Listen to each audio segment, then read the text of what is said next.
राधिका सहचरी जी, सहारनपुर से।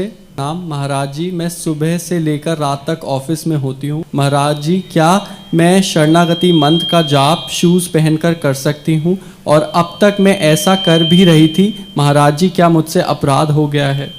वैसे अपवित्र पादुका पहन करके गुरु मंत्र जपने के लिए हमारे गुरुजी ने निषेध किया था। तो जो हमारे गुरुजी ने हमें बताया वही हम आपको बता रहे हैं कि जो पादुका हम शौचालय में प्रयोग करते हैं उस पादुका में हम गुरु मंत्र ना जपें। मन करता है राधा वल्लभ श्री हरिवंश नाम जप करो, जब आपका शरीर पवित्र हो तब गुरु मंत्र जपो, क्योंकि जो पद्धति है वैसे हम चलें, अच्छा रहेगा।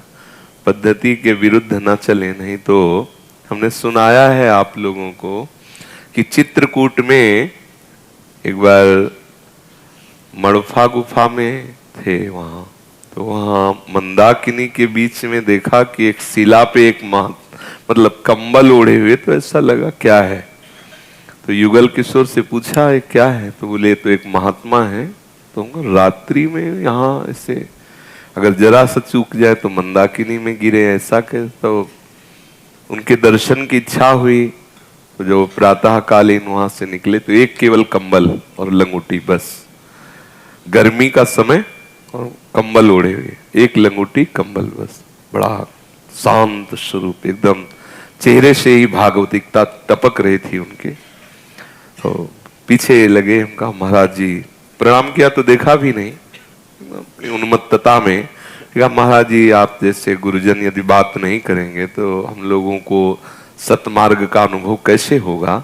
तो जब उनसे विनय पूर्वक आग्रह किया कि आप रुकिए, तो थोड़ा रुकिए। कैसे बताया उनके कैसे परमाणु थे, इतना आनंद, ऐसा लग रहा था कि ये मेरे प्रीतम है, मैं सदैव इनके पास रहूं, इतना आकर्षण, गंभीरता उनके नेत्रों में, करुणा, एकदम उन्मत्तता, जैसे कोई नशे में डूबा हुआ हो।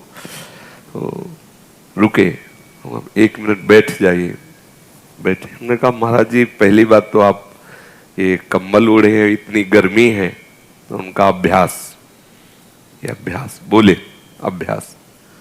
महाराज जी आप उस शिला में, बोले कोई हमें विघ्न ना पहुंचावे, हमारा चिंतन सतत चलता रहे, इसलिए हम वहां।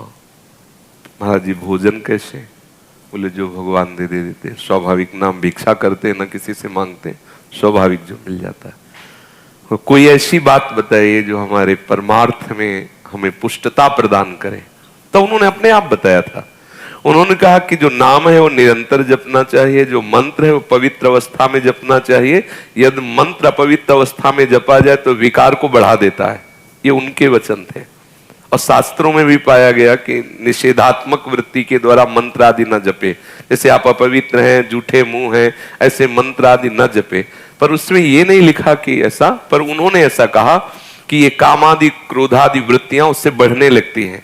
तो उनका अनुभव महापुरुष ही शास्त्र में वर्णन करते हैं, शास्त्र ही महापुरुषों के हृदय में स्फुरित होते। शास्त्र और महापुरुष की वाणी दो नहीं होती, एक ही होती है। उस दिन से ये बात समझ में आई कि यदि हम अपवित्र दिशा में मंत्र आदि जपेंगे तो उसका हमारे ऊपर प्रतिकूल प्रभाव पड़ जाएगा।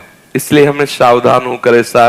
और देखा गया कि जो वृत्तासुर का प्रादुर्भाव हुआ, थोड़ा सा मंत्र में त्रुटि हो गई तो वही आसुर भाव को प्राप्त होकर वृत्तासुर रूप में प्रकट हुए। मंत्र जो होता है वो बड़ा पवित्र और आकर्षणकारी शक्ति है जो प्रभु को भी अधीन कर लेती है। तो जैसी पद्धति से कहा जाता है वैसी पद्धति से चलना चाहिए और हर समय नाम जप का अभ्यास कर ले।